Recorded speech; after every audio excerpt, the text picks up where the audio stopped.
Salut les amis, c'est le 4e épisode de Pimp My Kitchen. Dans cette série, je vous présente avec Birgit la rénovation de notre cuisine en Allemagne.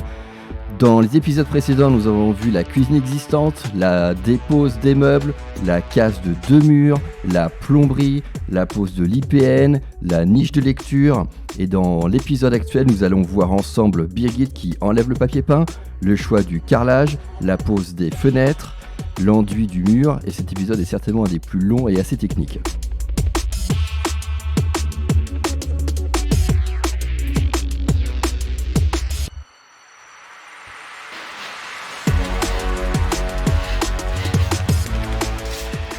Birgit, qu'est-ce que tu fais? J'enlève le faux papier peint. T'enlèves le papier peint du salon parce que le salon en fait va donner sur la nouvelle cuisine. Et La nouvelle cuisine est derrière le plastique, là c'est protégé pour pas avoir toute la poussière dans le salon. Et donc on aura un nouveau salon aussi avec des nouveaux murs. Ouais. Oh, j'enlève le plafond qui je peux plus voir depuis 3 ans.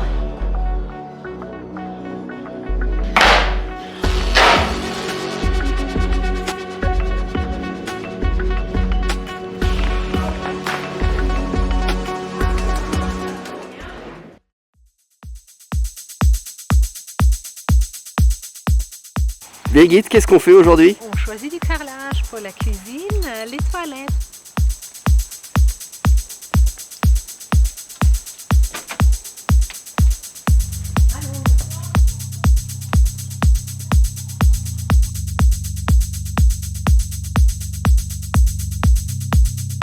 Alors Birgit, on va choisir le carrelage pour le sol de la cuisine. Et on va voir.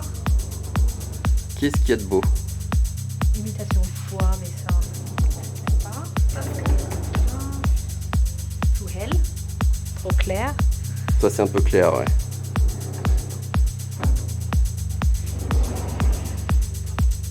Ça, non, c'est moche. On cherche quelque chose d'assez foncé, hein. Un peu foncé. Ça, c'est très clair pour moi.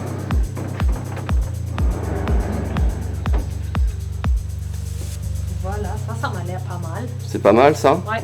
Was meinen Sie bis hier oben? Nee, das ist nicht so hoch. Das ist nicht so hoch. Wenn man doch einmal mehr Regale oder so hinmachen will, hat man noch. Bon, ça y est, on a choisi notre carrelage, Birgit. Oui, on a choisi le carrelage. T'es contente? Je suis contente, ouais. La fille disait qu'il risquait d'y avoir des problèmes de livraison de carrelage. Parce qu'ils peuvent poser la cuisine pour le carrelage soit mis, ça c'est vrai. Ouais, c'est sûr, il vaut mieux poser d'abord le carrelage et ensuite les meubles de la cuisine.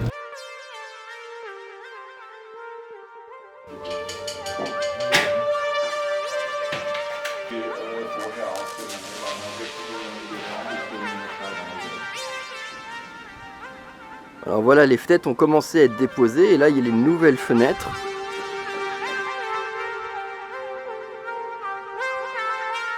Ici c'est la fenêtre de la cuisine qu'ils ont enlevée.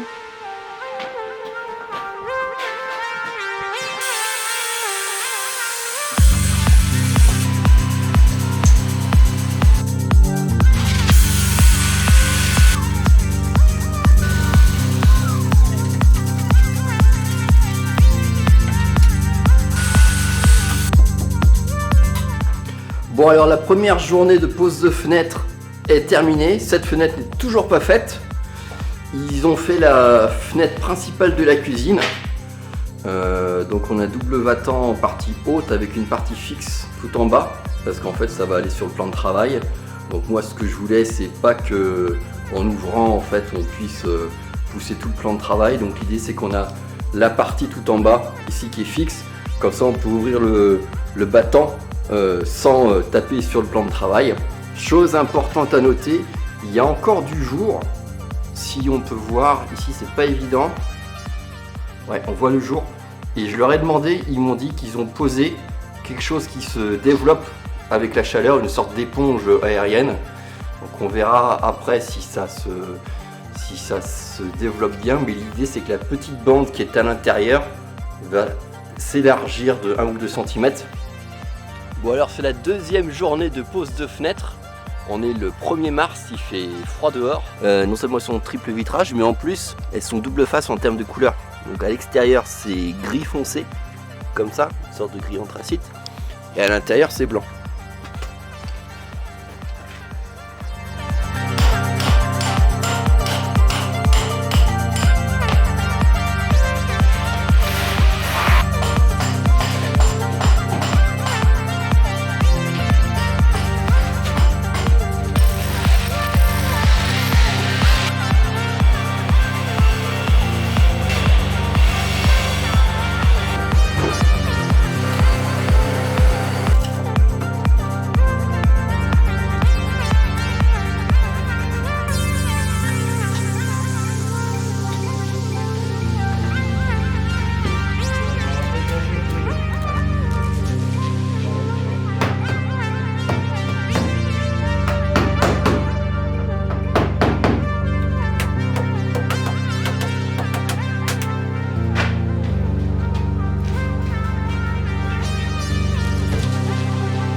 Voilà la nouvelle fenêtre de la niche.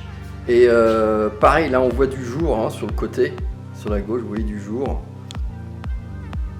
Donc pareil, il me dit que la bande va se développer. Et là c'est encore plus flagrant là. Là c'est vraiment, je trouve que c'est à la limite abusé. Le jour là il est énorme. J'arrive à poser, à rentrer mes doigts même à l'intérieur.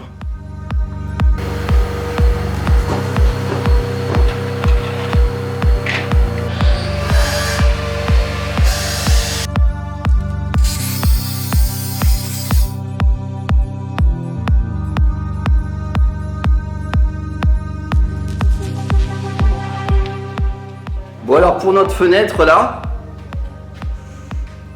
tu vois là, le joint a complètement rempli, il n'y a plus du tout de jour.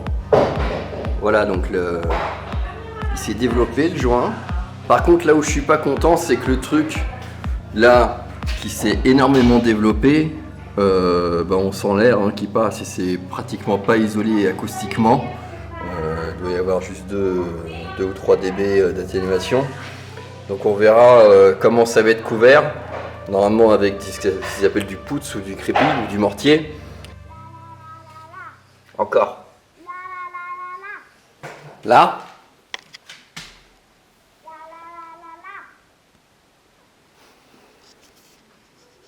Voilà, donc là Max il nous montre le bruit qu'on entend avant d'avoir enduit les bords de fenêtre. Encore. Bon, ça a l'air d'être bien isolé maintenant. Thierry, quel jour on est et qu'est-ce qu'il faut faire encore? Alors on est le dimanche 19 mars, la cuisine a bien été avancée, les fenêtres sont posées et qu'est-ce qu'il reste à faire? Il reste lundi à mettre ce qui s'appelle le pouce. Le pouce c'est boucher tous les trous et habiller les murs. En fait, là on a tous ces sacs là, donc là on a du pouce normal qui est du crépi et là en fait on a des sacs de 10 kg qui sont assez légers, c'est du crépi avec du polystyrène à l'intérieur pour isoler. Et alors pour le pouce, il va enduire les murs, boucher les trous et aussi au niveau des fenêtres. Tu vois toutes les fenêtres là, elles ont des rebords en mousse où ça a été où c'est encore à vif. Donc il va poser ses baguettes là qui sont des baguettes en plastique. Comme ça, il va la coller dessus. Sur le bâti de la fenêtre et ça va aller enduire 9 mm dessus de profondeur le pouce et ensuite la partie jaune va partir. Voilà, donc ce qui fait que l'enduit va aller à cheval sur la partie noire et aussi sur une partie de la fenêtre via cette bordure là.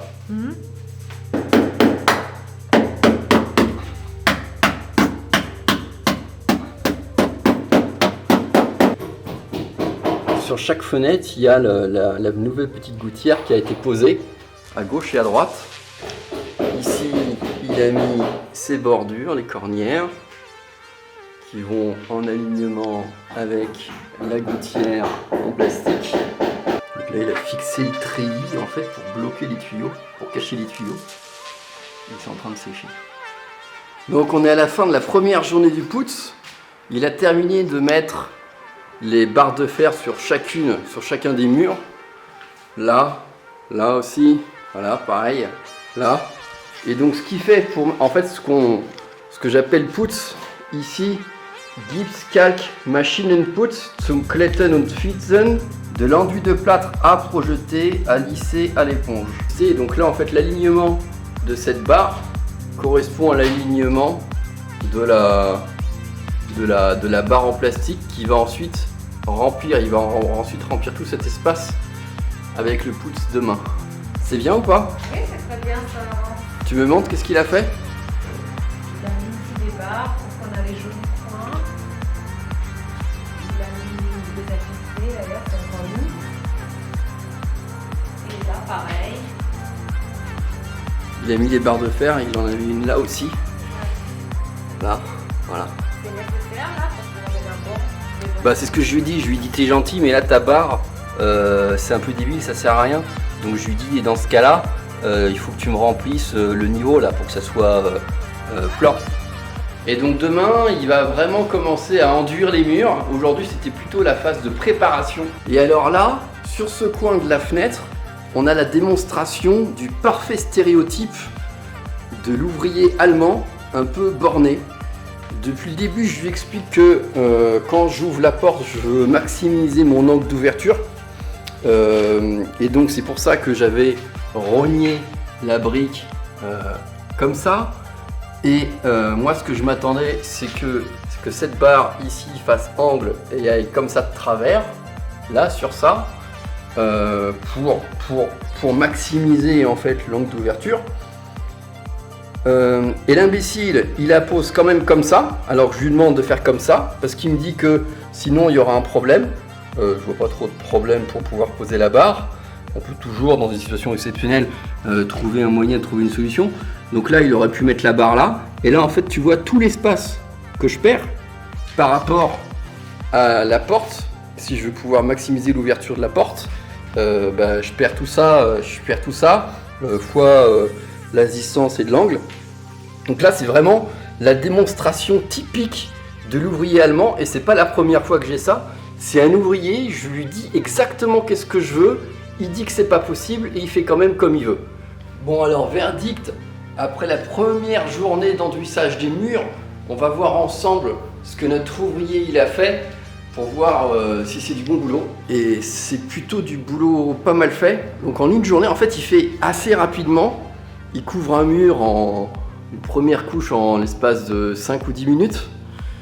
Il cède ensuite des coins des bords avec une grande règle pour monter avec une barre tout le mur pour bien le lisser. Donc on voit en fait tout ça qui a été fait là pareil sur ce poteau là, superbe. Alors ce qu'il s'amuse à faire, ce que moi j'aime pas trop, c'est qu'il recouvre les trucs électriques. Tu vas me dire c'est peut-être pour ça qu'il y a des pointes plastiques.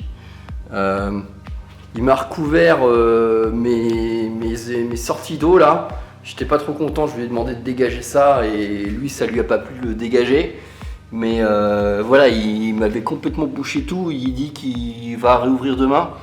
Bon, voilà, moi je lui ai demandé de dégager. Il n'était pas content quand je lui ai demandé ça, mais bon, c'est comme ça, hein. Des fois il n'est pas content. Donc voilà, là aussi. Donc là, c'est le point où je n'étais pas trop d'accord hier. Bon, ça rend pas trop mal. L'essentiel, c'est que la porte puisse au moins s'ouvrir à 90 degrés. Donc on verra, une fois que tout sera sec, on fera les tests pour voir si la porte s'ouvre bien. Pareil de ce côté-là, aussi, là. Et on voit qu'en fait, l'enduit qu'il a mis passe de l'arête, là, jusqu'à la barre en plastique pour remplir le creux, la bouche en plastique. Et il devrait enlever une partie après, comme ça, pour que ça fasse un effet bien net. Ce qui est intéressant, c'est de voir la différence de produit. Ça, c'est ce qui s'appelle le Demung, Putz Demung. Et en fait, c'est une mixture de plâtre avec des petites boules de polystyrène. On peut les voir, les boules de polystyrène, si on fait attention. des toutes petites boules. Et en fait, quand ça sèche, ça reste encore un peu mou. Et donc, c'est de l'enduit isolant. L'enduit isolant, parce qu'en fait, ce mur est un mur extérieur. Donc, c'est l'issue de la première journée pour enfin boucher les murs. Et c'est plutôt pas mal. On est content. Et la suite, ça sera demain. On est le 30 mars 2023. Les murs, l'enduit des murs est complètement terminé. Ça fait bien une semaine maintenant. Et on peut voir à certains endroits des murs des taches blanches et grises. Le blanc, en fait, c'est le mur qui est en train de sécher. Et un des problèmes qu'on n'avait pas anticipé, c'est qu'il faut prévoir du temps de séchage entre l'enduit des murs. Donc là, c'est un enduit vraiment très épais, puisqu'il a enduit tout le mur. En France, on aurait plutôt mis du placo. Là, le gars, il a enduit la totalité des murs. Et donc, il faut que ça sèche. Et donc, en fait, il faut prévoir du temps de séchage entre l'enduisage des murs et la peinture. Donc, on pensait faire la peinture juste après. Mais non, en fait, on est tenu par un temps de séchage. Et là, pareil, les toilettes. On voit que c'est blanc en bas. Est-ce que j'ai bien ventilé? C'est en train de sécher en bas. Et vers le haut, en fait, plus on monte, plus là on voit des traces d'humidité, en fait, parce que c'est encore en train de sécher et les murs sont encore remplis d'eau. Là, la niche de lecture où va y avoir le radiateur, pareil, c'est fini. On voit des traces de séchage là c'est encore un peu humide à ce niveau-là. Et là, tu vois, on voit les fenêtres. Les fenêtres, une fois que c'est terminé, on voit plus du tout la mousse, elle a été recouverte par l'enduit. Et notre fenêtre principale là, de cuisine, c'est pareil. Donc, en mettant la baguette en fer, il a pris appui. Il prend aussi appui sur la petite corniche en plastique qu'il a posée. Et il a tout enduit de bas en haut. Voilà. Et donc, la partie qui est avec la mousse, en fait, est prisonnée à l'intérieur du bâti. Donc, il a mis du mortier spécifique pour l'extérieur. Et donc là, en fait, j'ai mon bâti qui arrive comme ça, qui aussi emprisonne la mousse côté extérieur. Voilà. Donc là, c'est du bas en haut.